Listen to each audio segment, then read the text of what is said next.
नमस्कार, स्वागत है आपका हमारे कार्यक्रम आम आदमी खास पहल में। मैं हूं कविता शर्मा। सफ़ेद वस्त्र धारण कर अपने भाग्य को रो रही, मेहंदी लगी हाथों में अपने आंसुओं से धो रही। भारतीय समाज में विधवाओं के प्रति आज भी ऐसी धारणाएं मौजूद है कि उनके साथ कहीं ना कहीं भेदभाव की स्थिति देखने को मिलती है, जिनकी वजह से समाज के अंदर ये अपने आप को असहाय महसूस करती है। सामाजिक तौर पर इन विधवा महिलाओं को हमें मदद देनी चाहिए, जिससे कि वो अपना दुख दर्द मिटाकर अपनी ज़िंदगी सुचारू रूप से बिता सके। आज के इस अंक में मैं आपको मिलवाऊंगी विनी सिंह से, जो इन औरतों को जीने का रास्ता दिखाती है और इनकी देखरेख करती है।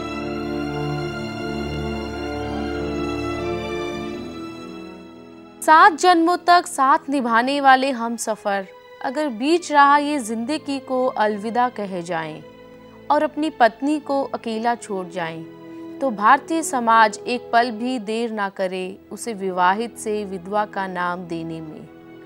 ये विधवाएं पहले इस गम में होती है कि वे आगे की ज़िंदगी अपने हमसफ़र के बिना कैसे बिताएंगी। वही समाज की कुरीतियाँ उसे और अकेला कर देती हैं, इस वक्त पर साथ ना देकर। इस समय इस अकेली महिला को ज़रूरत होती है एक सहारे की।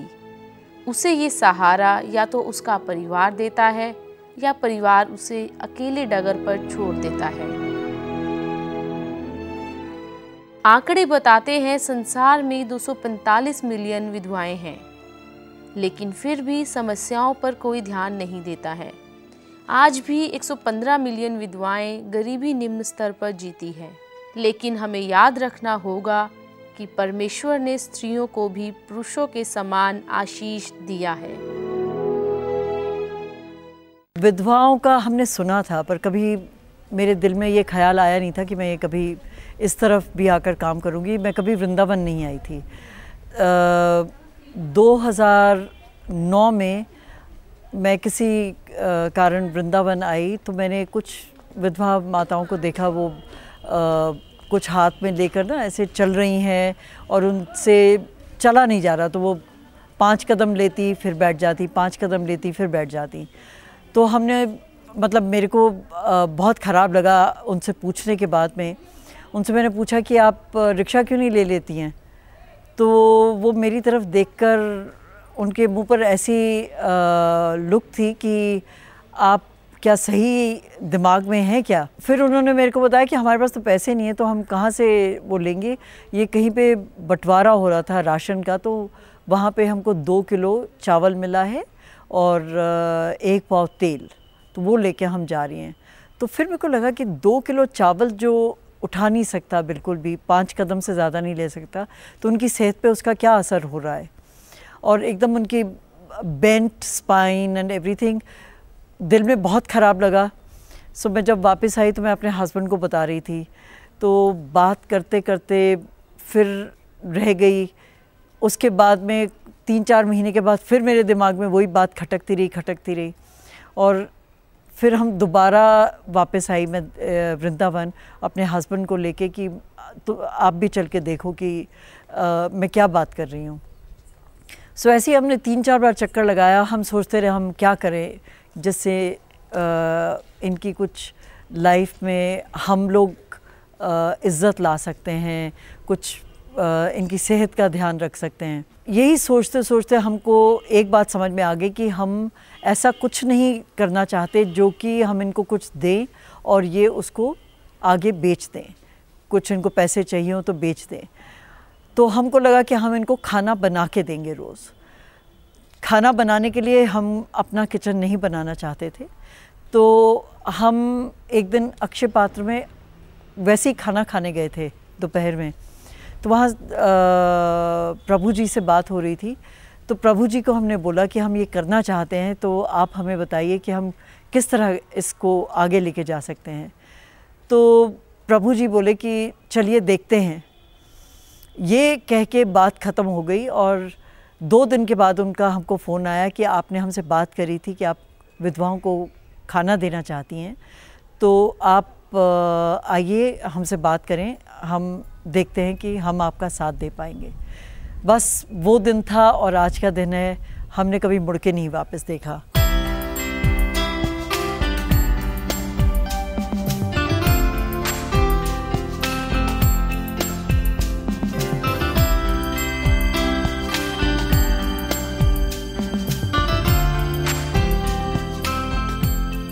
उसके बाद में फिर हमको समझ में नहीं आ रहा था कि हम अब कौन सी विधवाओं को खाना देंगे, क्योंकि हम ऐसे भी नहीं प्रोग्राम शुरू करना चाहते थे कि हम सड़क पे शुरू कर दें कि जो भी आए और वो खाकर चला जाए। हमको मॉनिटर करना था कि इनकी हेल्थ, उसके बाद में खाना खाते हैं तो इनकी हेल्थ में कोई फ़र्क आता है, प्लस जो विधवा माताएं खाना खाएंगी वो उसके बाद में एटलीस्ट भीख नहीं मांगेंगी। हमको फिर एक यूपी गवर्नमेंट से हमको एक सज्जन मिले, तो उन्होंने हमसे कहा, जो कि इसी प्रोग्राम को देख रहे थे विधवा माताओं का, तो उन्होंने हमसे कहा कि अगर आप ये करना चाहती हैं तो यूपी गवर्नमेंट एक आश्रम चलाती है जो कि मीरा सहभागिनी आश्रम है, और आप उधर में विधवा माताओं को दे दें। ये सब बंगाल से आई हुई हैं और बहुत ही इनकी दशा दर्दनाक है। सो हमको वो वहाँ लेकर गए एंड वहाँ पे 300 विधवा माताओं का आश्रम है। हमने वहाँ से शुरू किया और एक्चुअली 1 जुलाई 2010 से हमने शुरू किया था ये प्रोग्राम, और हमने 1 जनवरी 2011 से यूपी गवर्नमेंट और सेंटर का चलाया हुआ चैतन्य विहार है जो स्वधार आश्रम, इसमें अनदर 200 विधवा माताओं को हम यहाँ खाना दे रहे हैं। सो जो चैतन्य विहार है यहाँ पे बंगाल से भी विधवाएं हैं, पर यहाँ पे और औरतें भी हैं जो कि बिहार, पटना, यूपी, राजस्थान, झारखंड, इन जगह से भी आ रखी हैं। कई हैं जो कि अपने घर से निकाली गई हैं, उनको उनके बच्चों ने निकाल दिया है या उनके पति ने निकाल दिया है। कुछ कारणवश ये औरतें अपना घर खो चुकी हैं, तो वो इस आश्रम में रहती हैं। तो हम यहाँ पर चैतन्य विहार में और मीरा सहभागिनी आश्रम में दोनों मिला के 500 विधवाओं को आज के दिन में मिड डे मील जिसको कहते हैं वो खिलाते हैं। पति के एक्सपायर होने के बाद बेटों की शादी तो पति के सामने हो गई थी। बहुएं मेरी दोनों दीवान की लड़कियां हैं, सगी बहनें हैं, तो अपना वो दोनों बहनें मिल के चलने लगी। पति के न रहने के बाद उनका रवैया थोड़ा बदल गया, तो हम दुखी रहने लगे, हमारी लड़कियां दुखी रहने लगी। तो फिर जिस किसी तरह से हम रहे, शादी की लड़कियों की शादी करने के बाद उनका और ज़्यादा बढ़ गया आतंक, तो फिर हम अपना घर गांव छोड़ के कानपुर चले गए रिश्तेदारों के यहाँ, और कानपुर से हमने अपनी लड़कियों की शादी की, और शादी करने के बाद उनके घर का जो मामला था वो निपटाया, और निपटा के फिर मैंने वृंदावन आई और बांके बिहारी की शरण में, राधा रानी की शरण में जाके मैंने यही कहा कि मेरा जीवन वृंदावन धाम में ही बीते, और मैंने एक संकल्प लिया कि मैं कभी वापस नहीं जाऊंगी, मुझे यहीं शांति मिली।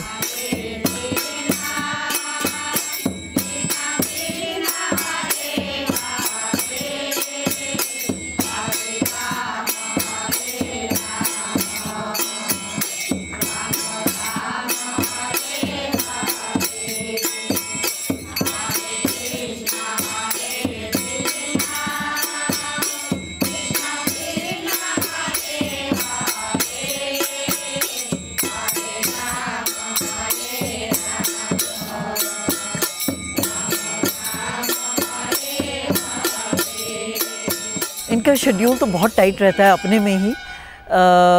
सुबह ये लोग 6 बजे निकल जाती हैं भजन आश्रम के लिए। कृष्ण और राधा का जो बंधन था, ये राधा की वंदना के लिए आती हैं, कृष्ण की भजन के लिए आती हैं यहाँ पे। तो इनका बेसिक एम होता है कि हम अगर राधा की वंदना करेंगे और कृष्ण जी का भजन करेंगे तो हमारे को अगला जन्म ठाकुर जी ऐसा नहीं देंगे।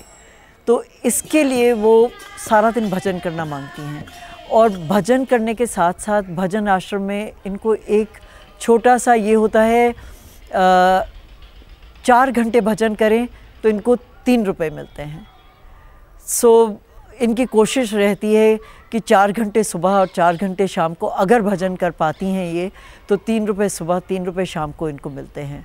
और पेंशन मिलती है इनको गवर्नमेंट से, विडोज़ पेंशन 300 रुपये। और स्वधार योजना के अंडर चैतन्य विहार में तो जो है उनको सेंटर 500 रुपया देता है, इनके 550 रुपया इनके खाने की तरफ जो जाता है। बाकी इनका जो दिनचर्या रहती है, ये भजन करके आती हैं 10:30-11 बजे। उसके बाद बंगाल की जो विधवाएं हैं वो तो पहले ठाकुर जी को भोग लगाती हैं, अपने आप खाना बनाती हैं थोड़ा सा, जो भी वो बनाएंगी, और उसके बाद में जो हम मिड डे मील देते हैं वो लोग खाती हैं, थोड़ी देर रेस्ट करती हैं और फिर वापस भजन करने चली जाती हैं। जो बहुत वृद्ध हो जाती हैं वो नहीं जा पाती हैं, तो वो यहीं बैठ के कुछ अपना आश्रम में ही भजन करती हैं।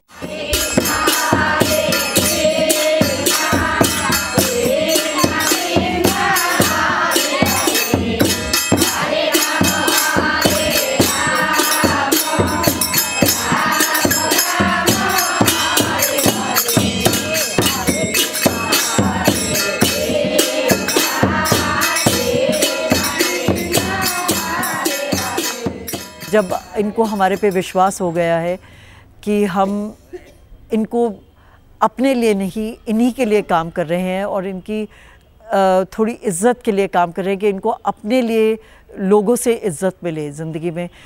हमको लगता है कि मेरी माता इस कभी कंडीशन में नहीं होनी चाहिए, मैं ऐसे उसमें नहीं हूँ, तो मेरे को नहीं लगता कि हम इनको भी इस दशा में देखें तो हमको अच्छा लगता है।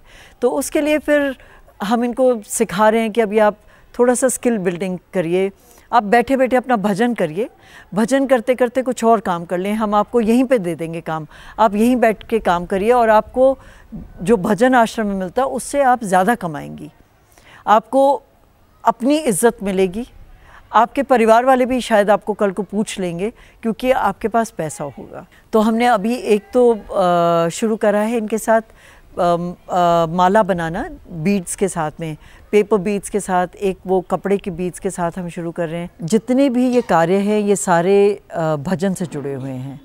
हम कोई भी ऐसा कार्य नहीं करना चाहते जिस पे इनको लगे कि ये अपने जो एम से ये यहाँ पर है उससे हम इनको दूर लेके जा रहे हैं, क्योंकि हमारा मकसद है इनको खुश देखना और इनको अपनी ज़िंदगी में कुछ इज़्ज़त मिलना।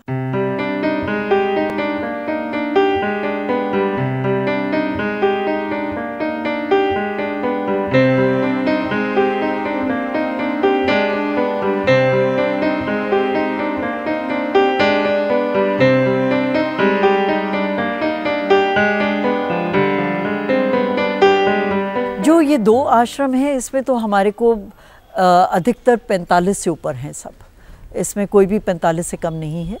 और हमारे पास बीच में तो 1-2 महिलाएं थीं जो कि 80 से भी ऊपर थीं।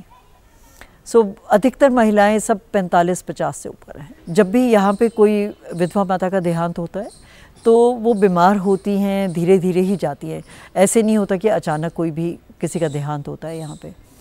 पर अगर तो उनके घर से कोई आ जाता है फिर तो बहुत अच्छा होता है, पर अगर उनके घर वाले कहते हैं कि हम नहीं आएंगे तो फिर हमारे अपने ही स्टाफ से वो उनका पूरा क्रियाक्रम करवा देते हैं। कुछ कुछ तो जाती हैं माताएं अपने घर पे कभी, पर जब वापस आती हैं तो बहुत टूटी हुई होती हैं। और अधिकतर हमने देखा है वो कहती हैं कि मैं 20 साल से नहीं गई, मैं 15 साल से नहीं गई घर पे, मैंने कभी किसी को देखा नहीं। अभी एक माता हैं पागल बाबा में, मनु माँ बोलते हैं हम उनको, वो कुछ 4-5 महीने पहले अपने बेटे से मिलने गई थी और बहुत खुश गई थी कि मेरा बेटा मेरे को बहुत प्यार करता है, मैं जा रही हूँ। तो अभी उनको जब हम पूछते हैं कि क्यों तुम वापस क्यों आ गई, और बहुत पतली सी हो गई हैं, बहुत मायूस दिखती हैं, तो बोलती हैं कि नहीं, एक बात समझ में आ गई, कोई नहीं प्यार करता, और बेटे को भी अपनी बहू से प्यार होता है, माँ से नहीं होता है। तो हमारे अब बस ठाकुर जी हैं, हम यहीं रहेंगे और ठाकुर जी हमको अब यहाँ से जल्दी ले जाएंगे। हम यमुना घाट पहुँचे और हम गए।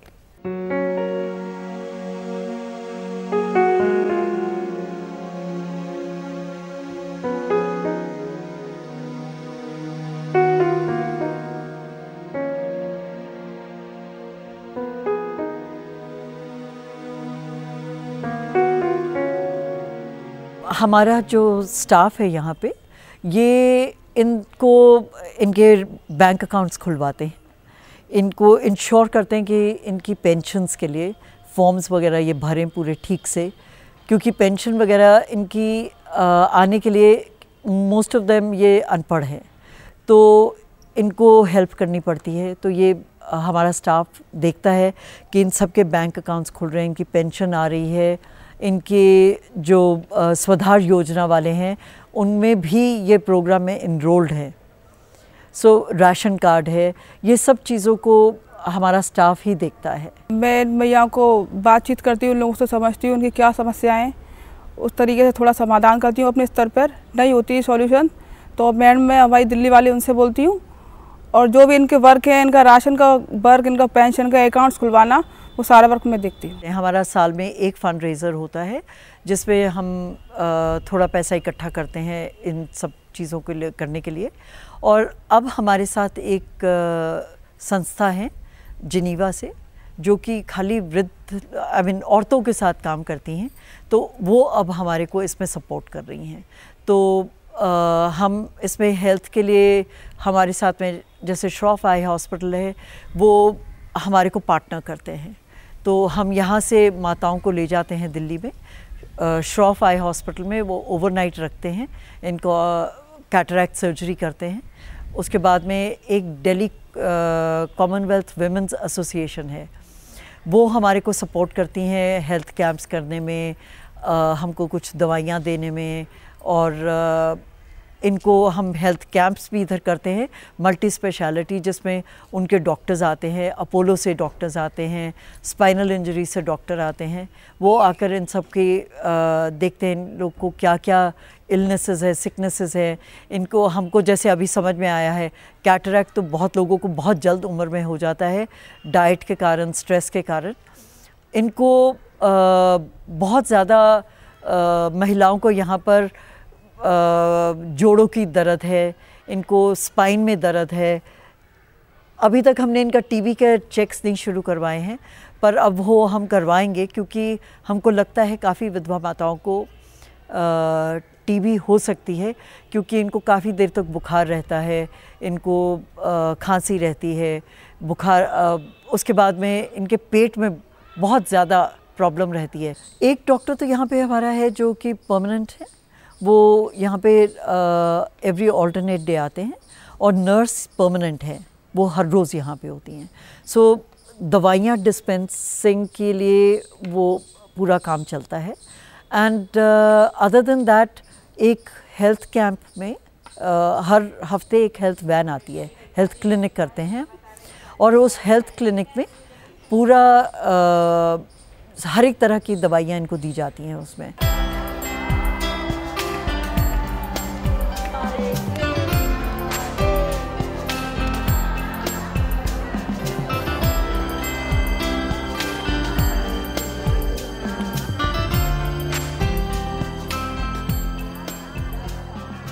एक्चुअली वो हमको इतना प्यार देती हैं कि अगर हम चाहें भी तो हम नहीं जा पाएंगे कभी भी।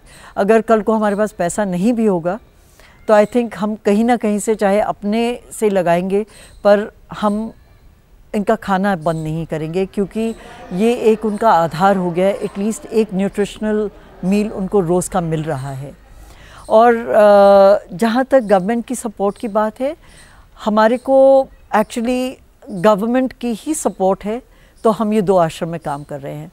यूपी गवर्नमेंट ने ही हमें बताया था कि ये आश्रम में बहुत नीडी महिलाएं हैं, और चैतन्य विहार क्योंकि सेंटर और स्टेट दोनों मिला के चला रहे हैं, तो उन्होंने हमसे फिर तब कहा था कि आप इधर भी आके ज़रा अगर देख लें तो इनकी भी थोड़ी मदद हो जाएगी। हमको इसलिए अच्छा लगता है इधर काम करना क्योंकि ये इंस्टीट्यूशंस है और इंस्टीट्यूशन में आपको एक जगह पे ही सारी महिलाएं आपको मिलती हैं, हम उनको जान जाते हैं, वो हमको जान जाते हैं और उसी से हम इनके आगे की ये जो हम कहते हैं dignity and respect we want to give them, हम इनका ये प्रोग्राम शुरू कर रहे हैं। तो इसमें ये जो अगरबत्ती और बीड्स वगैरह बनाने का काम है हम तभी शुरू कर पा रहे हैं क्योंकि हम इनको हमारे ऊपर विश्वास है। ये हमारी माँ जैसी हैं और माँ ही हैं, न जाने किस जन्म की हमारी माँ हैं कि हमारा बहुत ख्याल रखती हैं। बहुत भरोसा है हमें इनके ऊपर, बहुत भरोसा। इतना भरोसा हमें अपने घर परिवार में उनके ऊपर नहीं हुआ जिनको हमने पाला पोसा है, जितना भरोसा हमें इनके ऊपर है। ये काम मैं कर ही नहीं पाती अगर मेरी फैमिली मेरे साथ नहीं होती, क्योंकि सबसे पहले तो मेरे हस्बैंड मेरे साथ आए, 3-4 बार हमने एक्सप्लोर करा इसको कि हम क्या करें यहाँ पर। एक बार उनको ये समझ में आ गया कि मैं करना चाहती हूँ तो उन्होंने कहा ज़रूर करते हैं। फिर उनको भी लगा कि एक्चुअली हम में से कोई भी नहीं है ऐसा इस दुनिया में जो अपनी माँ को इस तरह से देखना चाहता हो, तो उनका तो सहयोग रहा ही है। मेरी बेटी, उन्होंने एक्चुअली वो कॉर्पोरेट वर्ल्ड में काम करती थी, बहुत बढ़िया सैलरी पे 3 लाख रुपए पर मंथ पे काम करती थी। उन्होंने भी अपना नौकरी छोड़ दी और वो भी हमारे साथ अब काम करती हैं। हालांकि हमने उनको बता दिया था कि हम तो पैसा नहीं दे पाएंगे हमारी तो इतनी हैसियत है नहीं। तो इनिशियली 2 साल तो हमने उनको कुछ भी नहीं दिया और अब हम उनको खाली कन्वेंस वगैरह थोड़ा देते हैं। बट आई थिंक उन सब की हमारे साथ ये सहयोग है तो हम सब इकट्ठा टीम वर्क करते हैं।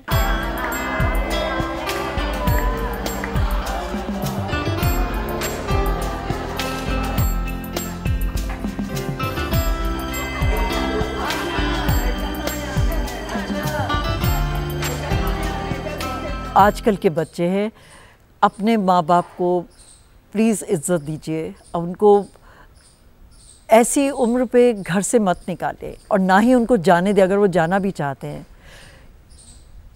इसी उम्र पे उनको आपकी उंगली की ज़रूरत है। जब आप छोटे थे उन्होंने आपकी उंगली पकड़ के आपको चलना सिखाया था, अब उनकी उम्र आ रही है जब आपको उनका हाथ पकड़ के उनको चलाना है। उनको घर से मत निकालें, उनको इज़्ज़त दें, उनको प्यार दें, खाली इसी के भूखे हैं और किसी चीज़ के नहीं।